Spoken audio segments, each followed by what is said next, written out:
the UN obviously is a huge organisation, and when they approached you, or did you approach them? How did it come about? So I had already been working for fair trade, for a fair trade company which was supporting women abroad so that they had sort of economic independence. And then I was also working for a charity called CanFed, which provides scholarships for girls in countries where they wouldn't normally get to go. Usually it's boys that get sent and girls don't get really past primary school education. So, so I've been doing work with that, so I think they knew where my interests, where they lie, and they reached out to me, and then I had this amazing conversation with Elizabeth, who works for the UN, she's in the audience, and it was really just a meeting of minds, because she said, well, you know, we have this thing called he for she, and it's, you know, and I went, oh my God, you know, it's completely my take on feminism, but we need to be including men in the conversation, we need to be including them in the dialogue. I have 4 brothers, I can see gender inequality is affecting them just as much as it's affecting me. We need to open up the dialogue. We need to give men a space where they feel that they can talk about this issue. And she was like, well, that's what it is, and she gave me the baton, and I've kind of been running as hard with it as I can ever since. So it just kind of felt very meant to be. And I was clearing out my room a few months ago and found, you know, essays and diary entries I'd written when I was 15, and I can sort of see with hindsight that speech had sort of been gestating in my head for a long time. And I mean, I never thought I'd be working for the UN. I mean, it's just amazing. But I think it felt like that when we watched it. I think people would agree, if they're watching in here, I think people would agree with that's been percolating for quite a while. So what were the things when you were growing up that you couldn't, but in hindsight you now go, that was unfair, that was not cool? What were the things that you would want to change initially? If there was one thing you could just stamp out right now, would there be something? I mean, I've been incredibly lucky. I really have been supported and had access to just a lot of opportunities that women in other countries probably aren't. So, you know, I would never complain about my personal situation. But, gosh, I guess it's just, I think it starts young. I think it starts really young, with girls and boys being told what they have to be, and it can just be really damaging. I think, I mean, it's difficult because I have been incredibly fortunate, and you know, I think just encourage and include each other. Don't try and sort of ostracize each other, and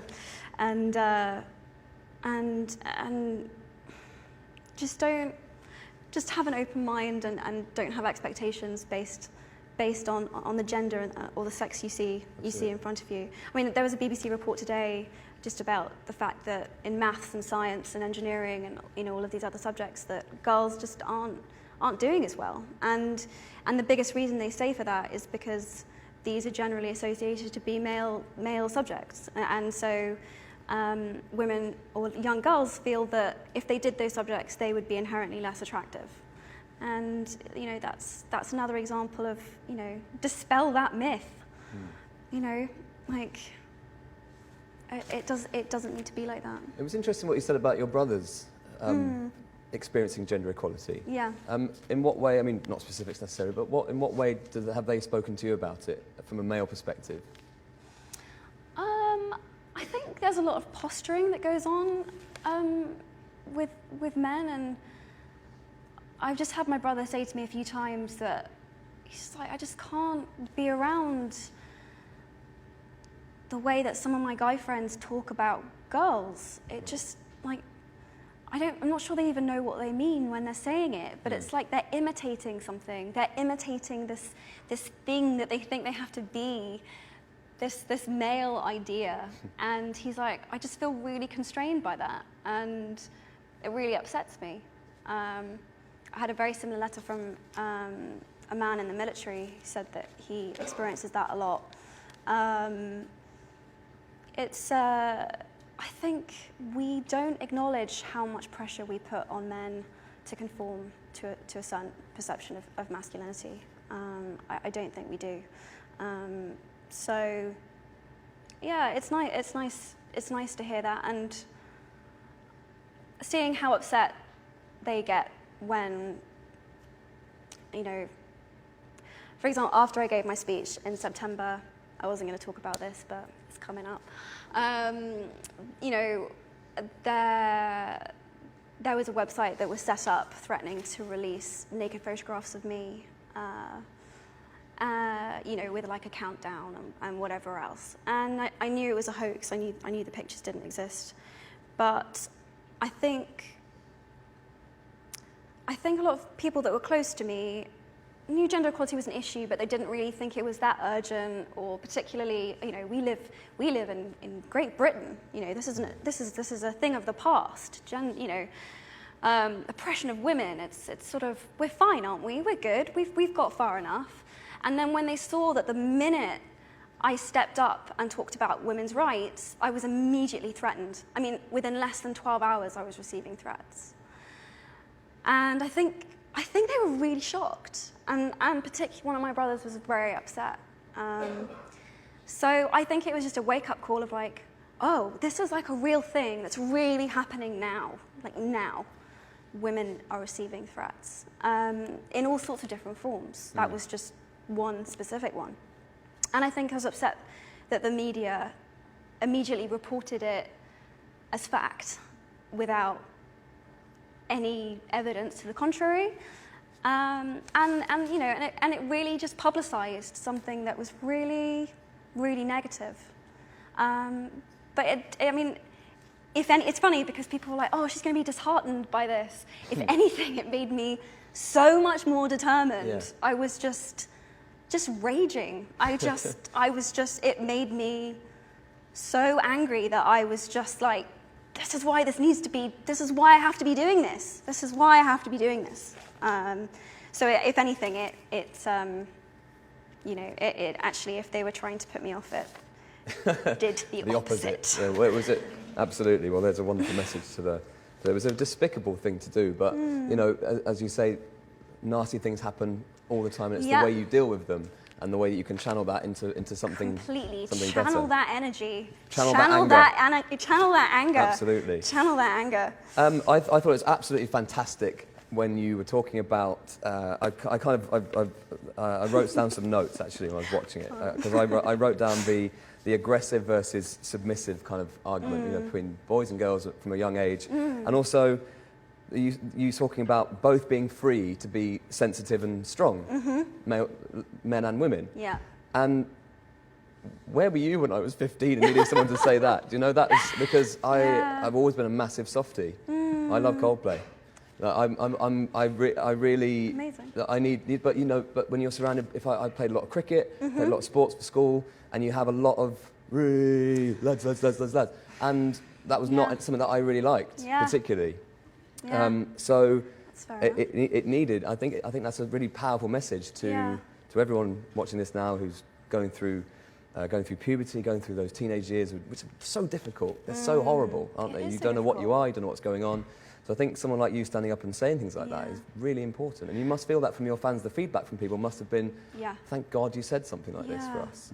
Oh, I hope so. I mean, I'm really genuinely disturbed by this idea that men can't cry and that they just can't express themselves. They can't talk about how they actually feel.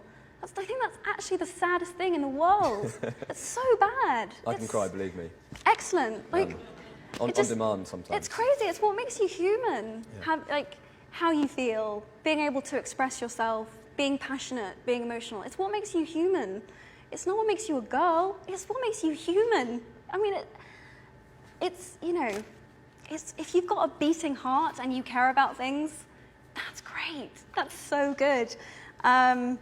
So, yeah, good. Yeah. Let's move on to some fan questions, shall we? Yeah. So what happened was Emma put on put on your Facebook fan page, give me some questions and I will try and answer them. There were so many questions that what we decided to do was we looked through them and just thought of the big themes, okay, of the questions. So we'll start off with this question here. So the He for She supporters would like to know how gender equality has affected you personally, and have you been discriminated personally against because of your gender? And if so, how did you deal with it? Good question. Well, yes. I have. When I was going through comments that were sent in for this Q&A, and most of them were really thoughtful and great. And then as I was going through, one popped up which was just, Emma, why aren't you in the kitchen? Wow. I went, okay, interesting. And it's interesting because when I was younger, my brothers actually used to say things like that to me because, as a joke, because they knew I would get riled up. they'd get a rise out of me, basically. And so I was thinking about this. I was thinking about, when do you engage and when do you not? And how do you have a meaningful dialogue on this topic when perhaps one isn't really being wanted?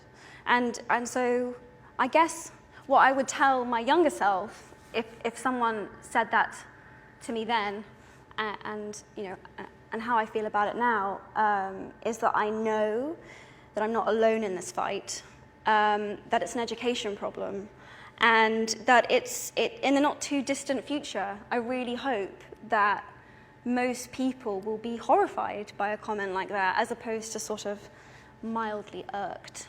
And so I guess, it's just, I have a much calmer conviction now, I think, than I used to when I was younger. I mean, it still does upset me, and it's good that it upsets me, because it should. But, I think I know the difference between knowing when someone wants to have, a meaningful dialogue about gender equality, and when someone just